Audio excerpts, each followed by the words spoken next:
Welcome back to video 2. In video 1, we looked at very briefly how to complete these first 3 console string assignments, and we got started with just the template of Hangman. So in this next video, we're going to start building up the interface for the Hangman screen. Alright, so as we do it, we will kind of explain what's going on here at the same time. Alright, so at the very top, guys, I'm going to have an array of 26 buttons representing the letters of the alphabet. Alright, so I'm going to go like this, G button, and I'm just going to call this like letter BTN or letter button. Alright, and you guys remember from our brief lesson on arrays, now we're going to do more on arrays in future lessons, but we know enough now that we can get started. So square brackets gives me a list of G buttons, and I'm going to go equals new G button. So you've got to do this extra step too, guys, with lists, and you have to give it a size, like say how many you want. In this case 26, because we have 26 letters in the alphabet. So on the next line, I'm going to create a string variable that's just the letters of the alphabet. Okay, and this will just be an easy way to sort of place each letter on its own button. Okay, so if you don't remember your alphabet, guys, then you need to go back, I guess, to grade 3 or 2 or 1. But I'm just going to sing it in my head as I do it here. E, F, G, H, I, J, K, L, M, N, O, P, Q, R, S, T, U, V, W, X, Y, and Z, because we live in Canada. Don't say Z. Alright, so there's my letters, and obviously that should be string, not strings. Alright, so we can right off the bat here, guys, construct our 26 buttons. Alright, so I'm going to go into setup, and we have more stuff to put in, but let's just do these first. And I'm going to resize this app to be 800 by 300. Okay, it's going to be like a long, wide, narrow app window. Alright, so to travel through this list or this array, I can call it either way, a for loop is the way we do that. Right? So I'm going to go for int x equals 0, x less than 26, because we have 26 letters, x plus plus. Okay, so that's a typical for loop where we can go through each and we can sort of make each button. Alright, so I'm going to say letter BTN at location x equals a new G button. Okay, and these are going to be spaced out at x value times 25 plus an initial spot of 80. Okay, so the first one's going to be at 80, the first button, which would be the A button, and then they're going to be spaced out 25 apart from there. Okay, and they're going to be 40 down. Okay, going across. Okay, they're also going to be 20 by 20 in size, so that they're all kind of little tiny squares. All right, and then on the next line, I'm going to set the text of each of these to its assigned letter. Okay, so we can do this in a couple of different ways. I can use the char at, so I can say like letters dot char at location x. Okay, now this is going to give me a bit of an error. We'll fix it in just a second. But what I'm doing here is using char at to go through each letter one at a time and getting that position. So the D will go on its own button, the E, and so on. The only problem is with set text, you have to set it to be a string, and char at is a char. So there's a quick little cheap way we can fix that by putting 2 quotes in front of it and then the char. Okay, so this means make it a string, and an empty string, and then add this letter or this character to it. So that's going to work just fine. All right. So that'll get us started. So if I compile this and I run it, check out what we get here, guys. This is pretty cool. And there they are, the letters A to Z, right? And pretty easy, like without very much code, guys, and just the power of a for loop and an array or a list, we've been able to generate, you know, a lot of stuff here. All right. At the same time that we're doing that, I want to put a little box around the these buttons. Alright, so we'll just go back and we will do that. Just give me a second here to get back into my code. Alright, so here's my code. So down in draw, we're going to do basically, first of all, we got to say no fill, because we're going to draw a rectangle without filling it, because I want it to be kind of hollow. I'm going to set the stroke color, and you can set this to whatever you want to. I went to Color Picker and I found kind of a dark purpley color, and these are the numbers I got for my dark purpley color. So I'm going to do that. I'm going to make it a little bit of a wider line, so stroke weight of 2 makes it a bit thicker. and then I'm going to draw a rectangle, and of course I did this all ahead of time. It took me a while to get these coordinates right, but if I draw a rectangle at 70, 30, and then 670 wide by 40 tall, I happen to get a box that perfectly fits around my buttons. Alright, so I'm just going to compile that, and we will just run that really quick, and you can see what that looks like. And that is awesome. Looks good, right? Okay, so that's the first part. So next, guys, we're going to put a series of boxes below here, one for each letter in our word that we're trying to guess. And we'll also start with like a beginning word. We'll make the word telephone for starters, okay? So let's go back into our code, and we'll add that next.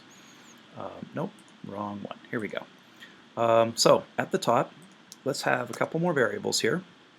So we're going to have our word, so string word equals. Now it's important, guys, that we put this all in caps because we're trying to guess letters sort of Wheel of Fortune Hangman style, and typically these are all capital letters, so we'll just keep it like that.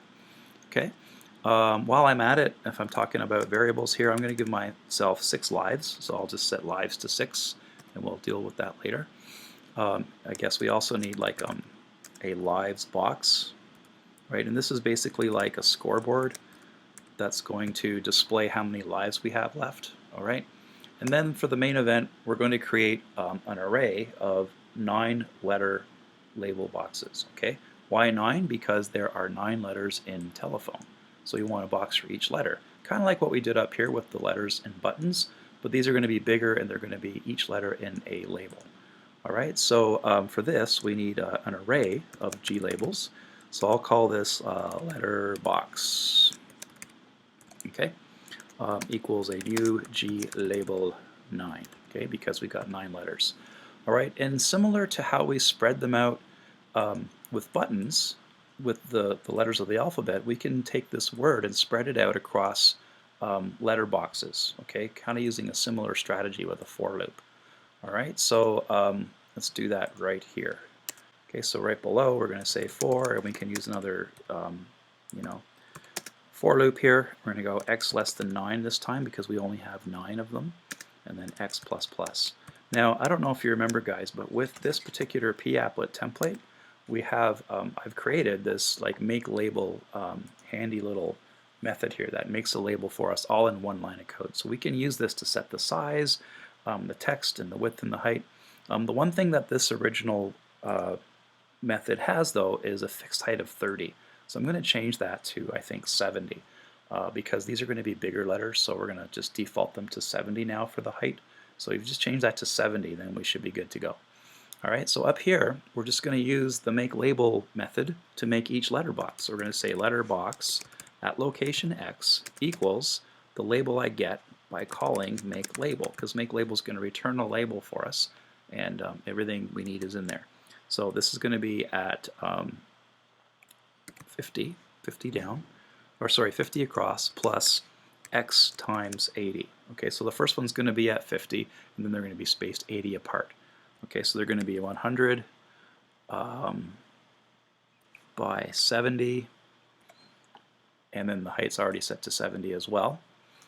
Initially, we're going to put like, we'll do this kind of thing. We'll put the letter in right away so we can see it.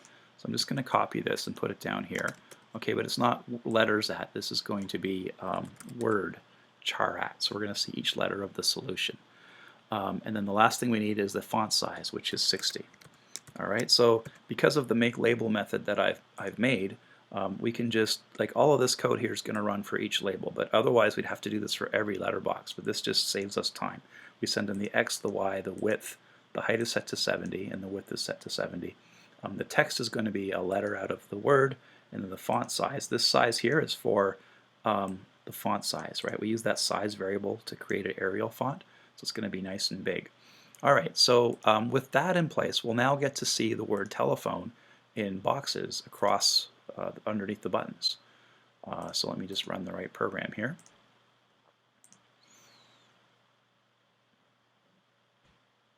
And there we go. Now the other thing we can do, guys, because we want to see boxes around each of these, there's another option in the label making thing that I included. Let me just go down here. And it's this one right here. So I've got it grayed out right now because it's an option you can turn on or turn off. So if I set the opacity to true on this, then we're actually going to see a box around each of our letters. Okay, so if I run this now, if I have to compile it first, then you'll actually see a box around each letter. And this is going to be really helpful because we're now going to hide each letter, but we want to be able to see the box so we know exactly how many letters there are that we're trying to guess. Okay, so there's our solution already spelled out for us. Now we're going to take those letters away, but just know that we can put them back in anytime we want to when we go to guess a letter in the next video. Okay, so quickly we're just going to go back into Hangman and right here where I say word.charat, I'll just take that out for now. Okay, so I'm just going to leave it as an empty quote for now so we won't actually see the letters. Alright, so the last thing I want to do in this introductory video for the game is just finish off with a couple of other buttons that we need and maybe a couple other variables, and then we'll stop this video and go on to actually getting the buttons to work. Alright, so let's have a couple other buttons. So we're going to have one that's called the replay button and one called the quit button. Alright, so quit BTN. And based on their name, you can probably figure out what they're trying to do. So int letters found is the other variable I need, and I'm going to start this at 0. Every time we find a letter in the solution, we're going to count that, right? And this is how we're going to know how we win at the end as well, because if letters found ends up getting up as high as the length of the word telephone, then we know we've guessed every letter, and we can, pop up a message and say, way to go, you won, that kind of thing. Alright, so the last thing we have to do here, guys, is basically finish off the design of the screen. So we're going to have the lives box displayed, and it's going to show us how many lives we have left, and then we're going to put the replay and the quit buttons up there as well, and then we've got all the design done. Alright, so so down here, let's start with the lives box.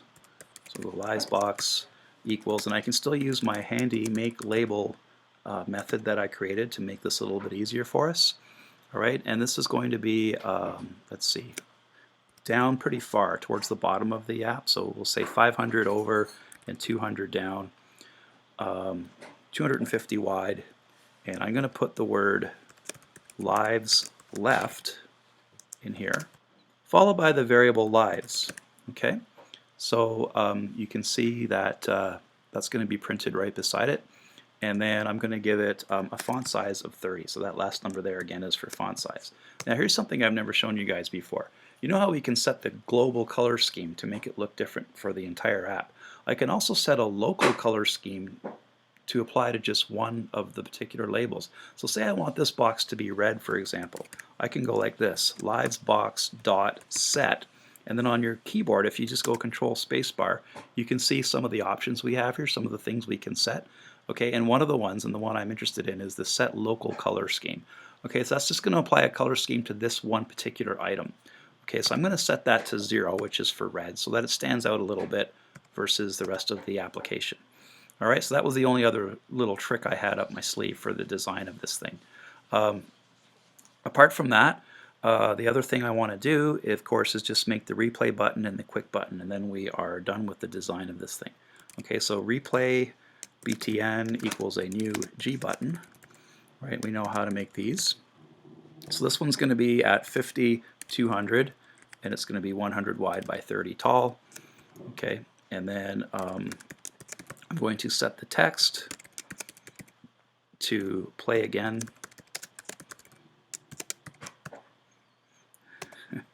Okay, and then I'm just going to copy that and paste it to make the other button really quickly. Okay, so this is going to be called the quit button. And of course, in the next video, we'll get all these buttons to work. For now, they're just going to be sitting there, and when you click on them, they're not going to do anything, right? So the quit button, of course, is going to say quit, so I'll just put that in here. And the coordinates for this button are going to be almost the same, except the first number, 170. That's going to push the X, so it's going to be beside the other button, going left to right, just a little further down across the screen. And then the other thing I want to do, just lastly, is I want to disable the replay button. Replay button dot set enabled false. Okay, that way we can't click it right away and then it won't do anything. Alright, so that's it for this video, guys. I'm going to finish off by doing one more compile, and I'm just going to run this one more time so that you can see what this looks like. Okay, so if yours looks like this, then you are in good shape. All right, and if something's not working for you, just go back in the video and sort of replay some of the steps that I've done to see what you get. All right, but we're ready to go. In the next video, we're going to start programming these buttons to actually do things. All right, we know the word is telephone. We just can't see it now because it's hidden behind the boxes. But as we guess the letters, the goal is to have the letters reveal themselves in here. And if we guess something that's not in the solution, then we should see this going down by 1. All right, so that's it for this video. I'll see you in the next video where we start to get the buttons working.